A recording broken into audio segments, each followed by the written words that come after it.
Welcome to the Alain Elkann interviews, an unprecedented window into the minds of some of the most well-known and respected figures of the last 25 years. You left politics, right, and you went back to your previous job, to be a journalist, and now you're the editor of Evening Standard, which is an afternoon paper, right? Yeah. It's like Le Monde. And how do you feel about this coming back? Well, first of all, I think you're exaggerating my journalistic experience. I did a little bit of freelance work as a journalist when I left university, and I edited my student magazine at Oxford University, which had the name of ISIS. So I'm always waiting to be stopped at the American border. But we did nothing subversive other than print our newspaper on hemp paper, cannabis paper. That was about the most subversive thing I did as a student journalist. So I'm not really coming back to a profession. For me, I saw it as a new profession, although one I'd always been kind of interested in. And I think for ex-politicians, it's quite often difficult to work out what you do next. And obviously you can be paid to go and give speeches around the world and commentate on events. But I was looking, because I'm only 47, for a sort of new career, something new to do in my life, rather than just talking about what I used to do in my 30s and 40s. I think there are some similarities between editing a paper and being a top-flight politician. Obviously the subject matter is quite often the same. What's going on in the world, politics and so on. Mm-hmm. And then I think there's also a similarity is when you're in a government, all sorts of things are happening every day, many of which are not really inside your control. And a strong government is able to give the whole thing a character, a kind of tone, so that people know what the government stands for, even though it's a whole range of things from, its foreign policy to what it's doing with hospitals to what it's doing with police to what its taxes are. They may be all very different subjects, but there's one character to it when you have an effective government. And I think a strong newspaper or an effective newspaper might be covering lots of different topics. Like today, we are covering horse racing at Cheltenham, and we are doing, what's on in the London theatre, and we're talking about British politics and the Boeing crash in Africa, but all of these things need to have a kind of character to them that is strong, and the newspaper has an identity. And I think the job of the editor, having done the job for 2 years now, is to try and create that character. It's a bit like, I have a very good orchestra, and like any orchestra, they could play for a long time without a conductor, but the conductor, gives the whole thing an identity. Your Evening Standard is a special paper because it's a free paper and it comes out in the afternoon. And how does it go in a world where newspapers are losing money, losing copies? Everybody says it's the end of this kind of journalism. Well, the Evening Standard has been around for a long time, over 190 years. It's one of the longest existing newspapers in the world. And if you grew up in London, I'm a Londoner, it is as much a part of London as the red bus or the black taxi. The Evening Standard seller shouting out the headlines is what I remember from my childhood. But that newspaper was different. First of all, it was a paper that told you what was happening during the day in an age where there was no other way of finding out. You couldn't look on your telephone. And second, you paid for it. So if you wanted the newspaper, you had to buy it. The new owners of this paper, when they bought it 10 years ago, made a very brave decision. I was not involved in any way, but which was to take this paper that was losing readers and losing money, and they said, instead of getting people to pay for it, we are going to hand it out for free. In the last day that it was sold, it had around 250,000 copies, and today we would print around 1 million copies a day. So this newspaper circulation has quadrupled in 10 years, and that is, of course, the opposite story to most newspapers in the world. Only sell in London. We only distribute in London, but the physical newspaper. But first of all, it is carried on trains by commuters to a much wider area, and something around a fifth, or maybe even a quarter of the country's population lives inside the commuter area of London, the southeast. And second, while I've been here and with our owners, we've been putting a big investment into the online product. So we now have readers in America and Europe, continental Europe, and the rest of the country. You have many readers online. I think we just, last month from memory, we went through 100 million page views in the month, which is, a big, I think the paper product is still, very accessible, very convenient, easy to read, and gives you a lot of information very quickly. I think it would be a mistake to assume that, it'd be a mistake to put all our bets on this being around forever.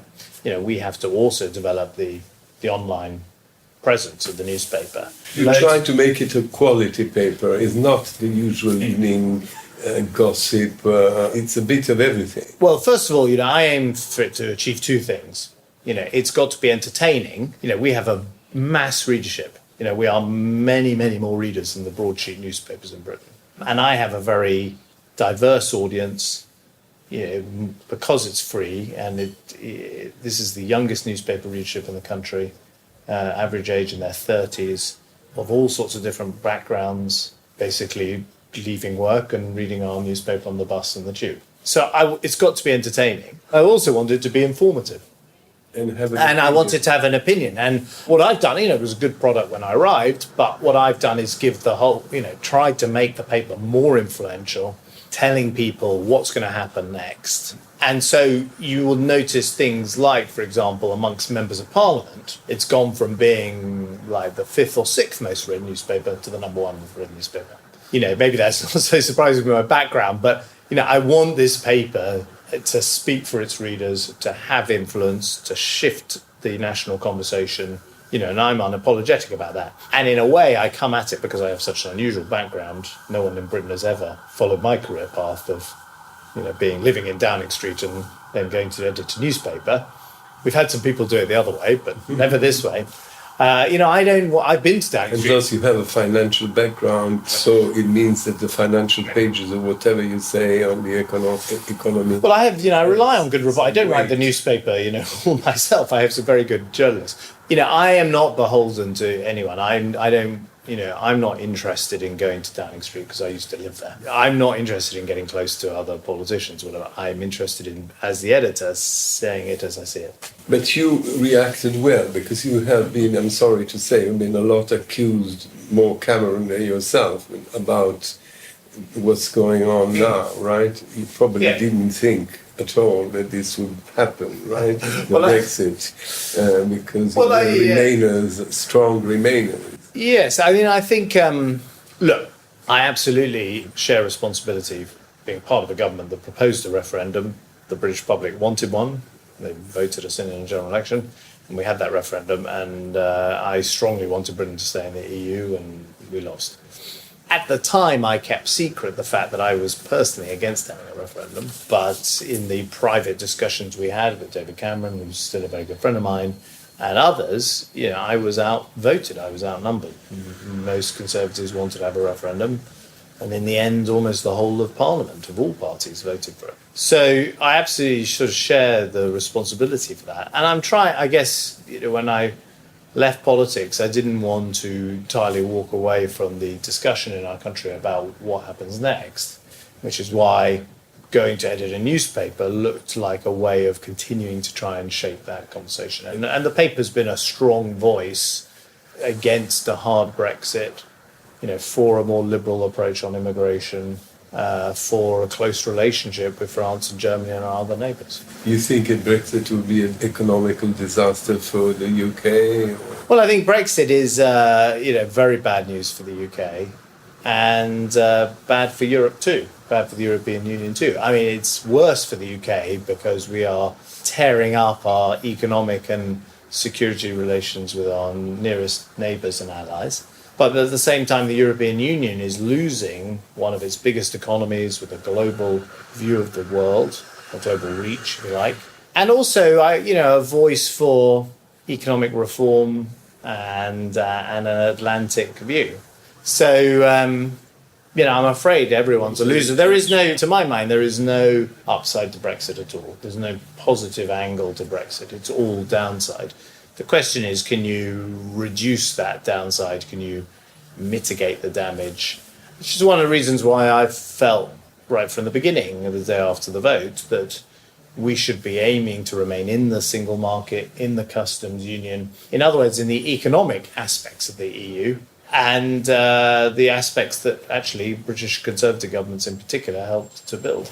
Do you think your colleagues, Prime Minister and government, have handled properly this phase of negotiation with Europe? Or Well, they're not my colleagues anymore. I mean, what I would say is, right from the start, a mistake was made, which was to try and drive for a hard Brexit, to come out of the customs union, out of the single market, to have a more distant relationship with the EU than, for example, Norway or Switzerland have, even though they're not in the EU. And that was a big mistake by Theresa May.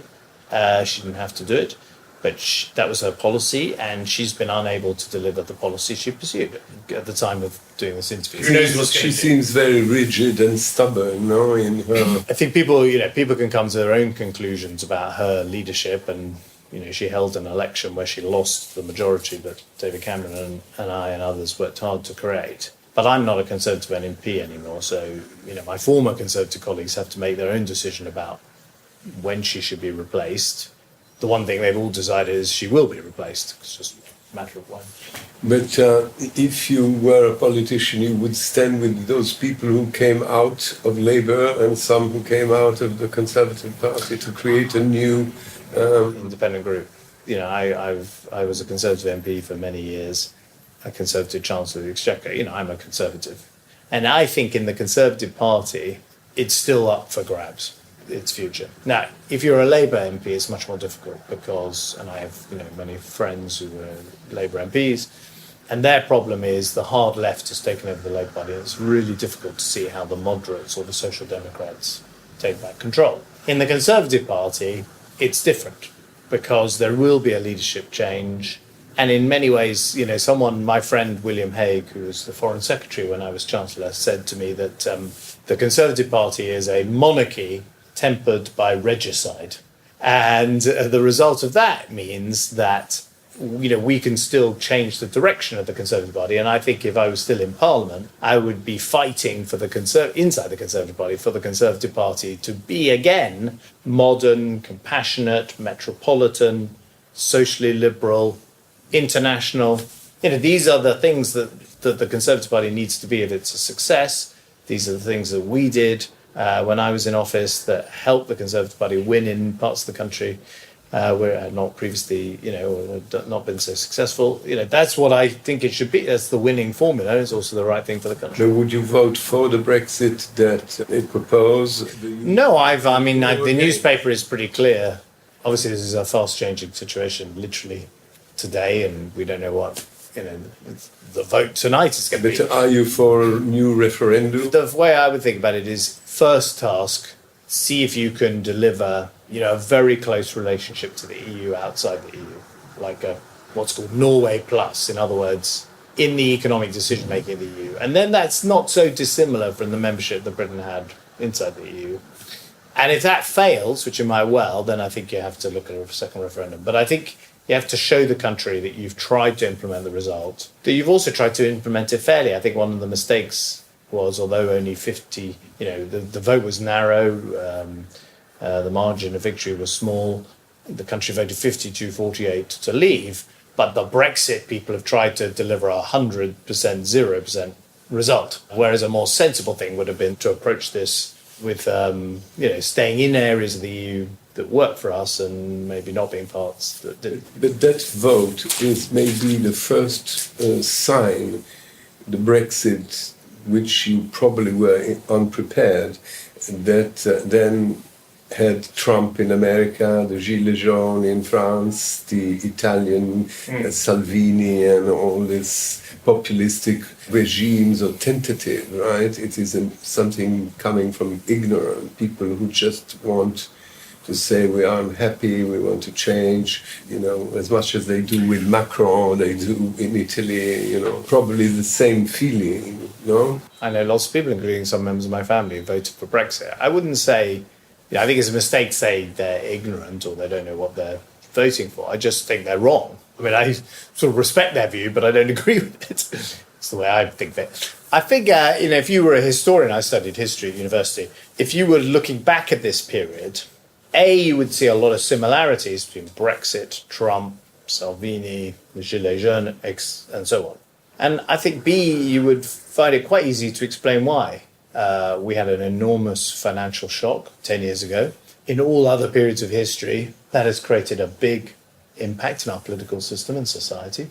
And at the same time, we had a revolution in technology with the creation of companies like Facebook and the iPhone that completely disrupted the business of politics. I mean, it disrupted the newspaper industry, it disrupted books and music, but it has also disrupted politics. So you can, Donald Trump became president using his mobile phone. Or if you want to organize a demonstration today, you can do it. You don't need a trade union or some big pressure group. You can just do it with social media. And so the barrier to entry, the way when I started in politics, you needed big political parties and organizations and structures. You can do it all now with much less money and the technology in your pocket. Now, that doesn't mean, by the way, of course, it all heads to the extremes. I would argue, that Emmanuel Macron has shown that you can use similar disruption to run to the centre, to be a radical moderate, if you like. That's you are a moderate yourself? Well, I'm certainly a centrist. I'm certainly someone who doesn't believe in the extremes of the left and the right. That doesn't mean I'm for the status quo. I think, strong societies are always changing and improving and reforming. But that should be done from essentially what I am is, socially liberal and fiscally conservative. And I think that's a winning formula. When I came to England, you were in government, it was like the best possible European country, London, the hub of Europe and probably of the Asian countries and blah, blah. And suddenly we came into a period of uncertainty. People don't invest anymore. I have friends who own hotels or other things. They say people don't invest in England because uncertainty is what worries the most. Well, the tragedy is, I think we were the poster child for sensible, rational government. We were the country that attracted all this investment and talent from around the world. And the vote to leave the EU has thrown all that up in the air. Now, I'm a patriotic person who still believes there are going to always be huge advantages to coming and living here and working here. But they would have been greater if we'd stayed in the EU. And that ultimately, I want Britain to be at the table where the big decisions are made, and I want our voice to be heard. I think we are a positive voice in the world. I have two questions. As we talk about this, what it looks like is that America is consolidating, China is consolidating, Russia is consolidating empires, and Europe is cracking. Not only England. I mean, the concept of Europe is constantly under threat. And because people don't realize how great it is that there's no war in Europe since 70 years. And that there's so many also human advantages, not only money. So are we going to be in a world of little states again? Don't underestimate how much is invested in making the EU succeed in states again. I think Brexit has shown that those people who thought it would start the disintegration of the EU, that has not happened. And I think the EU is a remarkable achievement, that you've created this single market of 500 million people, that in everything from trade negotiations to climate change negotiations, Europe's voice is amplified. But I don't think Europe's politicians, especially in Britain, but this is true in other countries, explain some of those benefits. Every country blames Brussels for all of its problems. I think kind of going forward, this argument about how we make sure our voice is heard in a world of the United States and China will become a stronger and stronger one and a more attractive one. Is it more likely that the big American tech companies in Silicon Valley are going to pay attention if the European Union takes action, or if Britain alone takes action, or France takes action, or Germany takes action? Europe. Those of us who believe in international cooperation and believe in European cooperation need to make more of an effort to explain those benefits. One of the problems of the referendum was that for two generations, British politicians of all political parties had blamed the European Union for red tape or the budgets not being properly audited or bossy interference in Britain, without pointing out all the enormous benefits, not just the economic benefits of a single market and no borders to goods, but also the security benefits. And as you pointed out, that we lived in a continent where our security was secured by NATO. Now, of course, NATO is very important, but the EU is a vital part of the Western alliance. It's not just, in fact, one of the British mistakes has been to think of the EU just as an economic alliance. It is much more than that. It's part of the Western security alliance. Ask yourself the question, is Estonia better protected from Russian aggression because it's in NATO or because it's in the EU? Because of both. And if you just, I don't want to diminish the importance of NATO, but the European Union has meant that even when you have real tensions between countries, as we did a couple of years ago over the mass migration across the Mediterranean and from Italy into Austria and Hungary and into Germany, those tensions which in a previous era could have led to border clashes and possibly even conflict inside the European Union, however messy and complicated and bureaucratic it is, are dealt with peacefully around the negotiating table. And that is a huge benefit. And, sometimes in life, and certainly true for countries, you forget things that aren't happening. And it's the absence of war that is a real achievement. But don't you think that little UK today compared, that you still have nostalgia of an empire that doesn't exist? And so people want independence and blah, blah, and become insular, but this is probably not looking at the future, or it is. Well, Britain is today a very divided country where you have this argument about whether we are an open society or a closed society. And a similar conversation is happening in other countries. And, it's very striking when I went to Paris the other day with my daughter, my teenage daughter, we went and she said, I want to meet the Gilets jaunes. So it was a Saturday. So we went to go find them. I did the same. And when I found the Gilets jaunes, they weren't very hard to find. They were in near the Assemblée Nationale. What's interesting talking to them is they were quite like UKIP, actually. They were quite similar people, not all of them, and this is a generalization. But I think this dispute is still to be resolved in Britain. You can't. I'm not prepared to accept defeat. I'm not prepared to accept that the little Englanders and the people nostalgic for empire have won. I think the battle is still on, and I'm using the newspaper to advance the fight, really, because I think this city does not accept that the battle is over, and this is really important. But in the other side, in England, normally you have two parties, right? The Conservative and the Labour.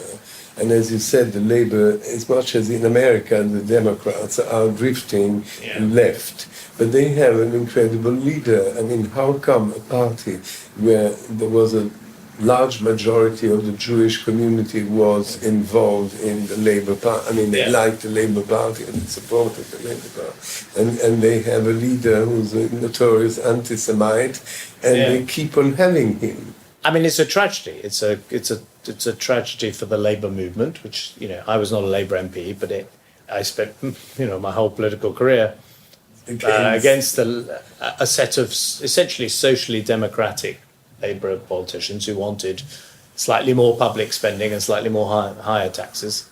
And that has changed, and the Labour Party leadership today is not the same. It has essentially jettisoned 100 years of history of moderation and trying to achieve change, through Parliament. And what they've discovered is there are in this country about 500,000 people who are kind of anarchists and communists and Trotskyites and kind of, people like that. And those people have captured the control of the Labour Party and its membership. But there aren't more than 500,000. And they are actually standing in the way of the aspirations of very large numbers of people who would like a really credible alternative government at the moment. Yeah, but bankers or people who invest in England are more worried by an eventual change from Conservative to Labour than Brexit. In a way, they fear that someone like Corbyn could come to power and. What is the argument that the Brexit people make, the Conservative Brexit people make, and some of the hedge funds and whatever that supported Brexit? They say, globalization has left you behind, the system has failed you, we need to completely change the way we run the country for the last 50 years, so we should leave the EU. That is the same argument that Jeremy Corbyn is making. He says, globalization has failed you, we need to change the way we've run the country, so let's introduce radical socialism. One leads to the other. And so the people who supported Brexit and funded Brexit were opening the door to Jeremy Corbyn. Now, it's not too late, partly because people are repelled by some of the views of the Labour leadership and the anti-Semitism that is prevalent.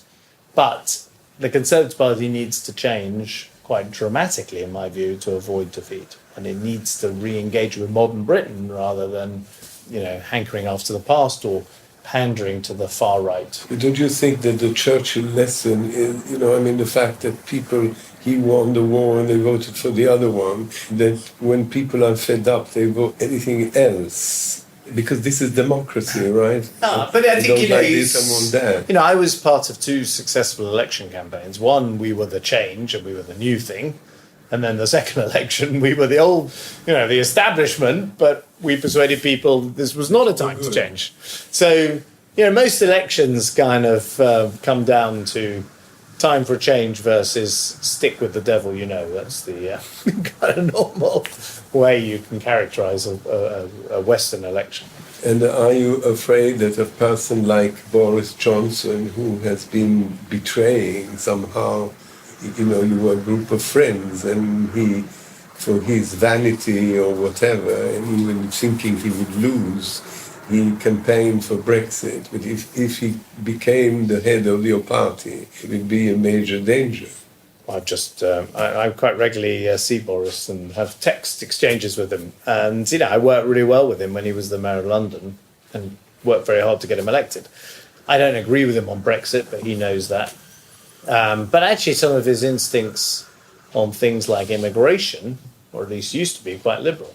And I would like to see more of that Boris and perhaps less of the Brexit Boris. But what is strange is that England seems, stocked with this Brexit. There's nothing else. We never talk about anything else. Well, that's not surprising because... And you think, what are the politicians doing? Shouldn't they care about many other... Well, that's one of the tragedies, is what an economist would say, called the opportunity cost. In other words, because we're spending so much time and effort and energy and resource in our political system talking about essentially how we can have outside the EU what we already enjoy inside, the same trade, the same competition regime, the same access to talent, all of that we're not really addressing the big issues that are out there in the world. How do you make sure that people adjust to technological change? How do you regulate that technology? How do you make sure that people, that there are decent returns to people's labor as well as to the capital that they have? It's a kind of classic question at the moment. How do you make sure that the West has its voice heard? How do you make sure Europe has its voice heard? These are the really big questions, which we should be tackling, but we're completely preoccupied. Also maybe security in London. Yeah, even like knife crime in London, which is a very serious issue which we cover in this newspaper, it gets squeezed out of the political agenda because what is everyone talking about this week when we're doing the interview? The Brexit deal, the withdrawal agreement, that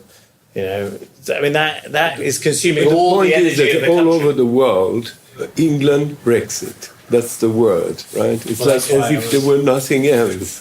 That's why I was against having a referendum and against leaving the EU, because unfortunately, I certainly foresaw, I'm not saying I predicted everything, but I foresaw that leaving the EU would be a huge disappointment for the people who voted Brexit. Look, I think another referendum would be close, but I guess on balance, I think the country would vote But to you remain have the in. pulse of people, right? People who see all this mess Yeah. going on, the fact that it's Yeah. difficult, impossible. They change their minds, the Well, you see, I think Brexiters, or they keep on saying, No, I think the country probably would change its mind. But, don't underestimate that in politics, as in life, it's very easy to blame someone else. So instead of people saying, I blame Brexit, they go, I blame Theresa May because she's not doing a good enough job getting a Brexit deal, or I blame the European Union for not being fair to us, or it's the classic myth of the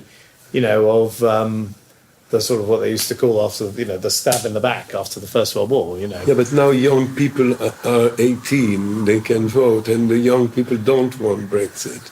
It is also something strange that parents voted against their children wish for a future world. Well, the actual Brexit vote was a combination of the insulated and the insecure. So the insulated were pensioners, people who own their own home, sort of insulated from what was going on in the economy because they already have some assets. And they voted for Brexit, often for reasons of, I guess, nostalgia and wanting to take back control and all this. And then there was the insecure people in and out of work on low incomes, who felt that in their towns and communities, they had not seen the benefits of the global economy. That was not Europe's fault. That's things that British politicians can do more to address. One of the things I'm very passionate about is the Northern Powerhouse, supporting the North of England. So I think there are things we can do. Well, leaving the EU only makes that more difficult. But those two groups of people have never voted before in Britain, and they came together in that referendum. And the people who voted to remain were essentially, these are of course generalizations, but working people in the cities across the country. So people in Manchester voted to remain, and people in London voted to remain. And in your paper about this fear that, the world is saying we're going back to an economical recession, right? This sort of talk now. Well, look, we already know that Britain is poorer because of the vote to leave. So the currency devalued, and since people here in this country are paid in pounds and they're pounds in their bank account, that means they're poorer, and they see it when they go on holiday, but it's also a bit less obvious. But when you buy things from abroad, they're more expensive. So first of all, the country is poorer. The official estimate from the government itself is that our GDP is around 2.5% smaller than it would have been if we voted to stay in the EU. And this is all before we actually leave. We haven't even left the EU yet. So you can see, as you were alluding to earlier, all the delay in investment, people not wanting to make a big decision as a business. And many people move to other countries. And, we will see what happens. Certainly the flow of people from Europe coming into the country has fallen, although the flow from people around the rest of the world coming is still very high.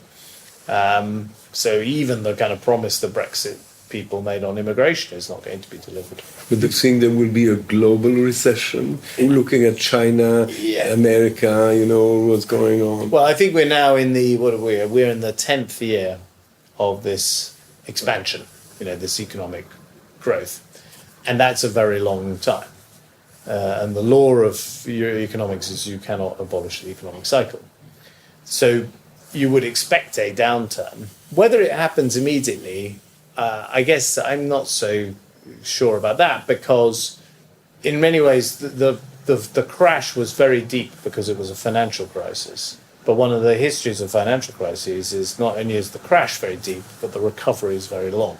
And so it might be a much longer economic cycle than the normal cycle. So I would think you have to be alert to the fact that we're very long into this cycle of growth, and that a downturn will come at some point, but that doesn't mean it's exactly, it's around the corner. And what do you feel about Trump and what he's doing? Look, I think there are some things that Trump has done that needed to be done because people hate Trump. They don't give him any credit for it. I think as it happens, some of the business tax cuts in America have been pretty effective, and I did something similar in Britain. I think trying to get peace with North Korea is a good thing. If Obama was trying, we'd be, giving him the Nobel Prize. They already gave. They won't give the Nobel Prize to Trump. I don't think they will give the Nobel Prize to Donald Trump. So, there are something, getting Europeans to spend more on defence, that's a good thing.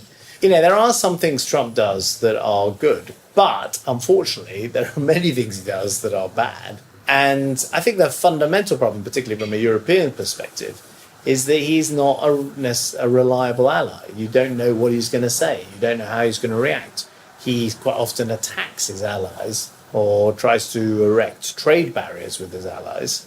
And if you're a European, whether you're British, French, or anyone else, that means that your principal security partner in the world is unpredictable. And you don't want your partner to be unpredictable. But he's a bit like the Brexiters, no? He gives the fault to the others. Yeah, of course. Look, he's a very effective, the way he uses social media and the kind of bully pulpit of the presidency is very effective and running against it. But the big issue, don't you think, is China, America, this kind of... Well, personally, I think that's a mistake. I think if the Americans decide they want a new Cold War with China, that's a tragedy. Big mistake. Because, the Chinese are 1/5 of the world's population. They are the longest established civilization on the planet. And if we cannot find a way to peacefully coexist with a country that is once again becoming the largest economy in the world, which it has been for 18 of the last 20 centuries, then we are heading for a confrontation that could be very, very painful and damaging. And a much better approach is to see the Chinese, even though it's a different political system and not a democracy, as a partner in world stability and global stability, and try and work with China to support things like the UN and the IMF and global trade. We should, instead of confronting them, we should be co-opting. Now that's not an original policy of mine. That was Henry Kissinger's policy 50 years ago when I was born. It seems to me that the American system in the space of 18 months has ditched 50 years of policy. But maybe they want to achieve an agreement. Well, that's the sort of Trump, you see. I think if you just look at Trump, I know he thinks he's this great deal maker, so you beat up on the Chinese and then you get a good trade deal. I think a more worrying development is this kind of emerging Cold War in technology where, the Americans are saying, we don't want any Chinese students, we don't want any Chinese telecom companies involved in anything, we want to freeze China out. By the way, at the same time, there are nationalist forces in China saying everything should be made in China, we want no cooperation with the United States. So it's, I'm not putting all the blame at all on the Americans. But that's a bad situation for the world, and we should be trying to avoid that polarization. And in particular for Europe, we don't want to have to choose between the two blocs. I mean, America's our great ally, but we also want to do a lot of business. But Europe would have a role of peacemaker. I think it's a mistake to think that Europe would just simply go with the American line. But it would be much better if this confrontation was not emerging. And that, to use the kind of classic theory as this, theory of the rising power, about what is called the Thucydides trap, about how did, Sparta and Athens deal with each other. And when you have a rising power, often the world is very bad at dealing with it. Britain was very bad at dealing with the rising power of Germany 100 years ago. If that's the history, that's what history teaches you. You don't have to repeat history. They always do. I know, the best thing, Alan, is to try and learn from it and avoid it. Luckily, Hitler went to Russia after Napoleon. Well, I would look at the situation with China and work hard to find a way to bring this enormous country with its long history into the world order. A world order it did not, the modern world order, which it didn't do a huge amount to shape, but it can be a big partner in the future. So you have a new job in front, to be a bridge. I have tried to, I've worked hard to make sure that, Chinese policy initiatives like the Asia Infrastructure Investment Bank had British support, that we attracted Chinese investment here, that we made London a place where the Chinese currency was traded. I think the more you bind China into the world system, the more of a stake it's got in preserving that system. And what about Putin and Russia? Are they dangerous for you? Russia's not going to disappear. It's a very long established nation and proud nation, which has made by the way, enormous sacrifices in the past. Did you have a special thing, England, Russia? Well, the frustrating thing is that I think with goodwill, there have been several attempts, including the government I was part of, to have a stronger relationship with Russia and find a way of dealing with it. And every time some completely unacceptable thing happens, like the attempted murder of those people in Salisbury, or indeed the real murder, someone was killed, although it wasn't the person they were trying to kill, or the poisoning of Litvinenko in London. And these things happen, and they put relations back into the deep freeze, because obviously we cannot accept that Russian agents are trying to kill people on British soil. And it's a real tragedy, because I actually think there are things we could work with with Russia on things like, combating Islamic extremism, again, trying to provide some stability in the world. They're just Russian, they're not the Russians, but the Russian government makes that. Is it the military that makes a nation strong? Is it the fact that they have a lot of... No, I don't. No, I think a nation is strong from its people. Unless you have a vibrant society with lots of new ideas and the economy that creates, you're not going to be able to afford your military. Military is only an outward sign of strength. Real inward. They have people starving, but they have a strong army. Yeah, I would say that's why Russia's facing long-term decline. But I wouldn't measure the strength of Britain just by the strength of its army. I would measure it by the strength of our people, our society, and the economic activity of that. So, if you had to put a title on Britain, what do? You put a big question mark? I think I would borrow a title from the great British philosopher Karl Popper and say, this is a battle between the open society and its enemies.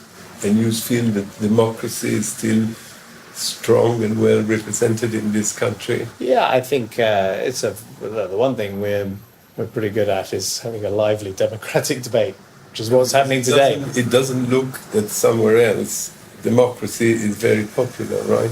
Certainly, I've seen all those polls that say amongst the younger population they don't value democracy. But my experience of younger people, not least I've got 2 teenage children, is that they feel very strongly about the country's future, and they take to demonstrations, whether in favour of action on climate change, which most recently, in order to fight for that future. Yeah, but you see that more and more in Italy we have had people like Berlusconi for many years who consider parliament just something annoying because they cannot achieve directly, what the people want. There's this temptation of killing the medium, the intermediary. Another English philosopher, Edmund Burke, called the little platoons, the kind of smaller, the middle, the thing between the state, the politician and the citizen, and the organisations and the structures. Yeah, but I think, the world has never been a danger-free place. It's never been a world where there are no risks, no conflicts, and where democracy has been unchallenged. These things, every generation has to fight these battles, and we're fighting the battle this generation. So you're optimistic? Yes, I am optimistic, because fundamentally, I look at the world that I was born in and the world today, and there are hundreds of millions of people who have come out of poverty, who are enjoying a better life. And this year, despite all the problems and all the populism and Brexit and everything, if you look at the world, there will be fewer people who die of disease, fewer people who die of hunger, even fewer people who die of violence at any point in world history as a proportion of the population. So the humans advance if we let them. Thank you very much. Alain Elkann interviews.